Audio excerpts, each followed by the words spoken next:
AP women cooperative finance corporation chairman గా పీతల సుజాత ప్రమాణ స్వీకారం చేశారు. గుంటూరులోని ఆమె బాధ్యతలను స్వీకరించారు. ఈ సందర్భంగా పదవినిచ్చిన కూటమి ప్రభుత్వానికి ధన్యవాదాలు తెలిపారు. అలాగే మహిళా సాధికారత కోసం కృషి చేస్తారని ఆమె హామీ ఇచ్చారు.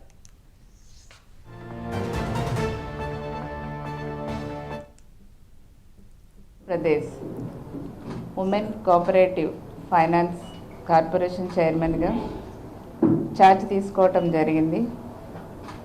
ఈ అవకాశం ఇచ్చినందుకు మై గాడ్ ఫాదర్ గౌరవ ముఖ్యమంత్రి వర్యులు శ్రీ నారా చంద్రబాబు నాయుడు గారికి, మా సోదరులు లోకేష్ బాబు గారికి నా హృదయపూర్వక నమస్కారాలు తెలియజేస్తున్నా, కృతజ్ఞతలు తెలియజేస్తున్నా. మహిళలకి ఆశ్రయం కల్పించి వాళ్ళకి అన్ని విధాల ఆదరణ ఇవ్వటంతో పాటుగా వాళ్ళని మంచి ఎంటర్‌ప్రెన్యూర్స్గా తయారు చేయడానికి కూడా స్కిల్ డెవలప్మెంట్ ద్వారా వాళ్ళకి అన్ని నైపుణ్యత కల్పించి ప్రభుత్వం ద్వారా వాళ్ళ కాళ్ళ మీద వాళ్ళు నిలబడేలాగా ఈ